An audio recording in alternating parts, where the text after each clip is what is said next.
Good evening and welcome to Retro Ragas Studio, Nizampet, Hyderabad. My name is Deepak Velicheti. I'm the son of Dr. V.S. Murthy, who is the owner and director of the Retro Ragas Digital Audio Video Studio in Nizampet, Hyderabad.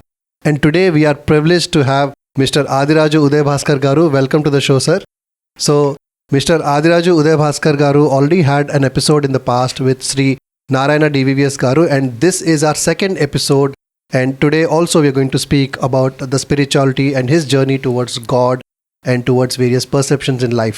Before we go a lot in detail, I would like to quickly request Mr. Adiraju Udaya Bhaskar to please speak a few words and introduce about himself. So over to you, sir. Very good evening to Mr. Deepak and Dr. V.S. Murthy, who is the promoter and owner of this organization, Dr. Ragas. Basically, my name is Adiraju Udaya Bhaskar. I came from Rajahmundry, settled in Hyderabad.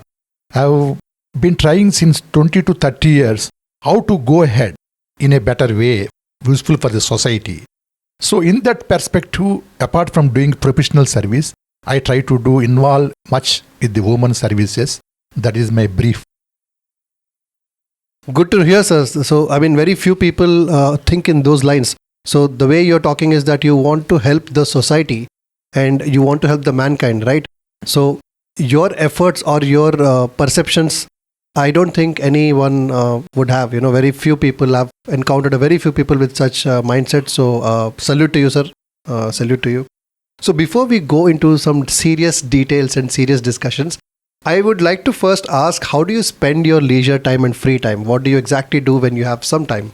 Basically, when everyone is in universe is having 24 hours a day, out of that, 8 hours is a mandatory for a professional job or a consultancy or a career in any whatever choose. Another 6 to 4 hours we'll spend for the regular day-to-day activities while going that. Apart from that, most of the time we have 4 to 5 hours as a leisure. But we always say there is no time. Time is always there. But how we make use of the time is in our hand, in our mindset, in our perception, in our belief system, in our understanding, in our passing the time. Once time and tide goes, it will never come back. So we have to utilize the time very judiciously, properly. Wow, very well said, sir. I'm blown away with the way you have just explained how we can find that leisure time for ourselves. In these days, we also call it me time. So Mr. Adiraju Garu is saying that we must always have time for ourselves and we must at least take 3 to 4 hours or 4 to 5 hours from a day to spend on ourselves or what we like to do. So with that, I would like to ask you the next question. So what are your hobbies and extracurricular activities, sir? Because I got to know from our previous discussions that he's a great chess champion and he's gone to so many competitions and shows internationally. So let's talk about your hobbies and curricular activities. Basically, any person we need a hobby to get stress relief. Every day we are getting something for the commercialized activities to earn money for our belly. The hobbies will give you recreation, stress-free living, a stress booster. So you should have playing chess or going to cricket match or running or walking, whatever it may, or listening to music or singing songs. These things will enrich your mind, IQ levels, increase your brain capacity, IQ level in such a way that it will help you in your regular profession also, irrespective of the job or career or consultancy or any other job. That's good to hear, sir, because I would like to say about myself a bit here in this aspect. So I was a DJ for 11 years. I have played at so many venues, so many parties, so many activities and events I've done. I've also emceed so many shows. I've been into photography, videography, professional video editing. And yeah, I made a lot of money as well in that. So yes, I totally agree with you. These activities help us in relieving our stress.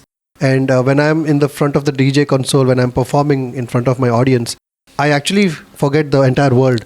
I forget all my sorrows, all my problems. And probably I'm the happiest person on this planet at that time. So as sir, as you said, I totally agree with you. Everyone must have a hobby.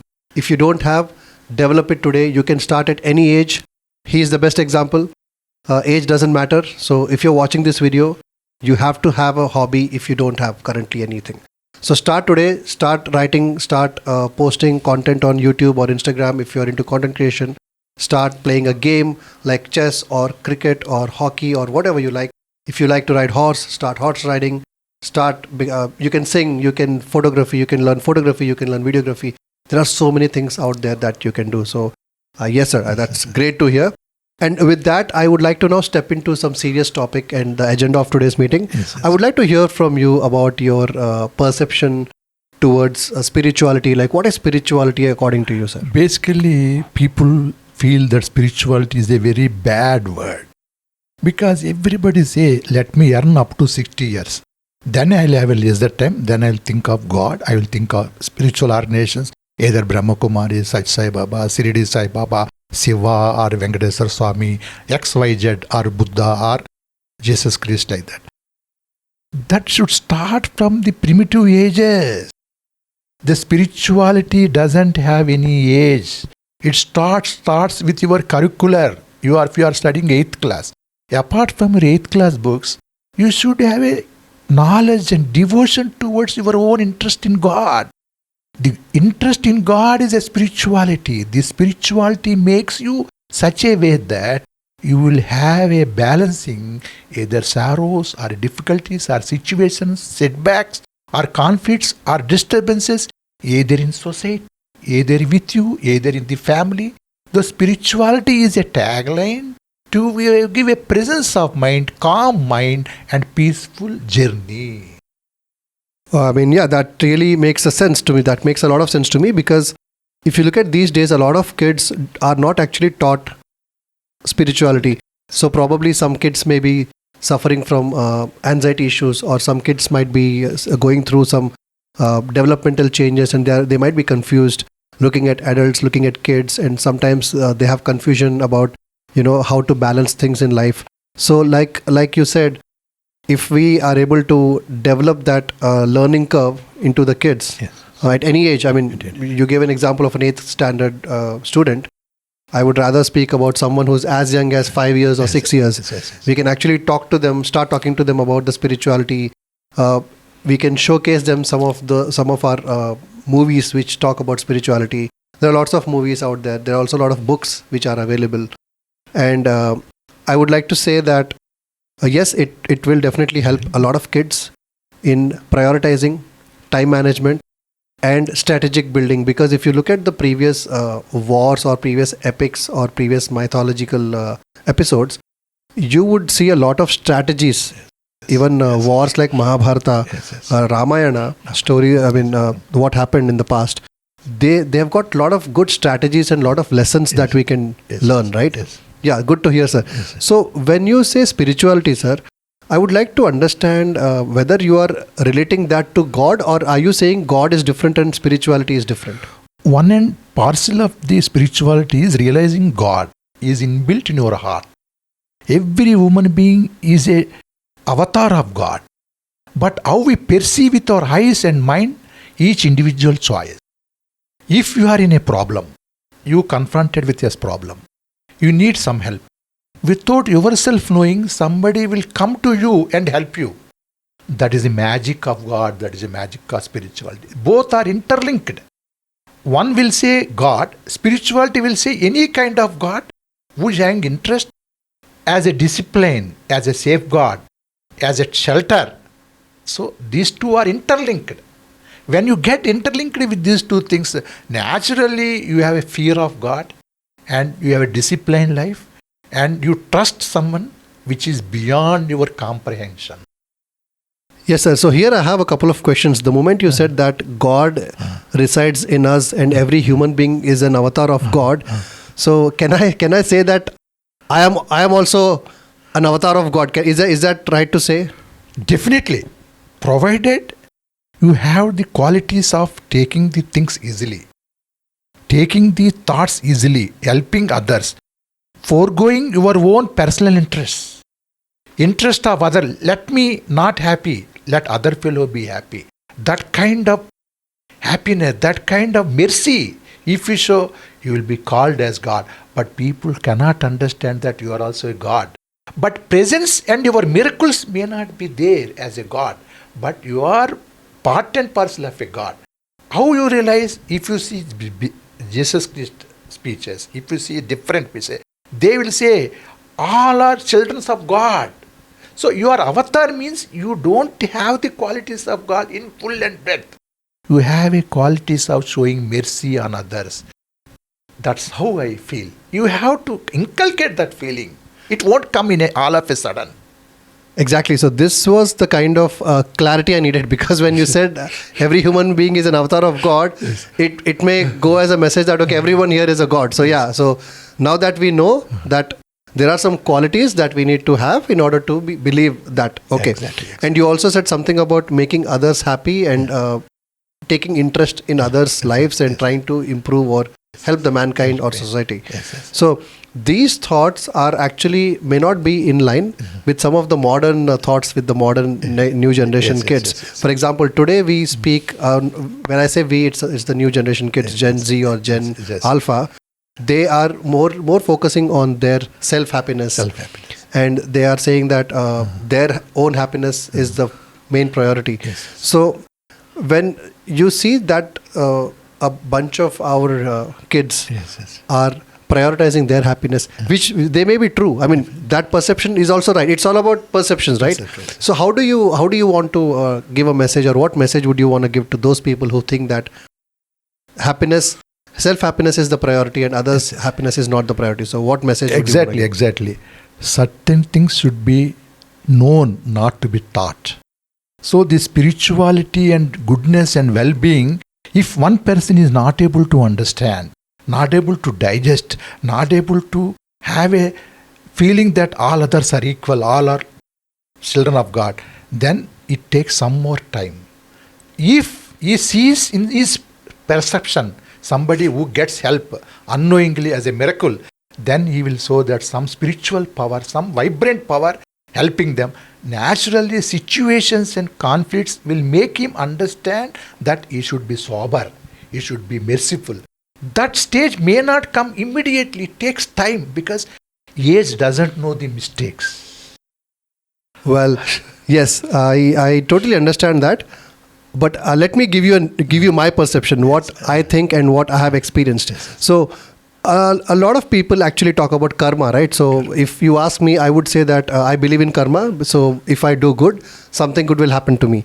And that good happening to me could be a miracle, could be magic. Okay. But yes, I totally relate with what you said, that miracle can be a result of my spirituality, which I may not know. So do you believe in karma? Karma will have a multifaceted meanings. One of the meaning is don't harm others. Do good to others. Pray good to others. Think good of others. That thinking itself is a good karma, not the action oriented. First, initially, your mind should be like a pure milk. Very well said, sir. But I have a question on that. Okay. So he just told us that we have to think good for others, not necessarily that we have to act good for others. But let's say I'm thinking good for others, but I'm not doing anything. I'm not acting, or I'm not doing any activity that does good. At the same time, I'm not doing harm to anyone. But is that correct? Is that good? I mean, is that correct? Is that the right thing to do? Instead of doing bad to others, thinking of good is your positive side initially. If you are not doing thing, means maybe you are not able to do. Maybe circumstances may not be able to do, or your family members may not be supporting to do. First, to take care of yourself. So because of your age, your decisions may not be actually yours. Your decisions are depend on your family matters and your education and your process and thought process, your inclination towards this. So spirituality and karma is such a that you have to know basically when you are born, how your parents teach, how education teachers will teach. Naturally, if they teach good things, your mind perceives totally in your mind that kind of thoughts. I get it now. So this is one more clarity which I got today by talking to you. So thank you so much for that. So now I understood that sometimes when a person is unable to help you or me, it doesn't mean that they do not want to help. It may just happen that they are unable to help because of some circumstances. That's a different perception. Yeah, that's a good one. Thank you, sir. Thank you for that. So I would like to next know the methods, or which way did you connect, or did you work with the spiritual organizations? Like, what made you work with them, and how did you do that? Basically, during professional life, when a person is a job or a consultant or a freelancer, what he will have 2, 3, 4 hours as a leisure time. If he attaches to the spirituality, if he attaches to some prayer, if he attaches to bhajan, the benefit of that is his body is pure, his health will be set right, he will have a good thoughts on others. Because all spiritual organizations more or less teach, help others, hurt never, love all, serve all. So if you have that feeling, naturally you don't try to harm others. Inter alia, it helps you, definitely. But results you will know when you get flourished or developed in life. But backbone is God is behind you.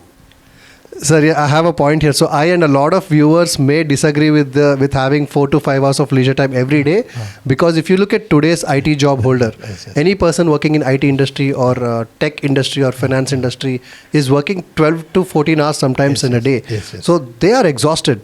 They don't have this kind of leisure time or the luxury or the privilege. So how do you want to explain, or how do you want to suggest them to make some time? What can they Very do? good question. I agree with you.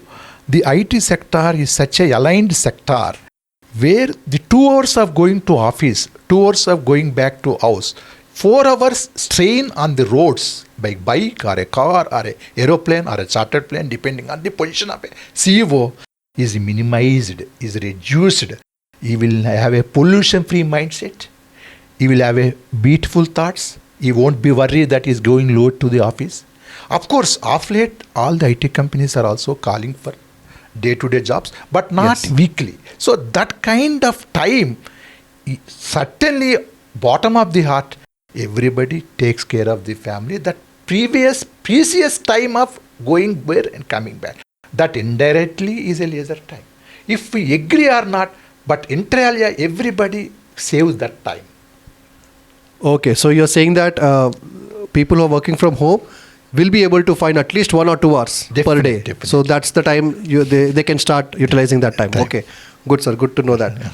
So sir, in all your experience, I think you are 30 plus years experience, right? Working across different organizations, different industries. So in all of your experience, so what was the essence that you have found? What was the understanding of life?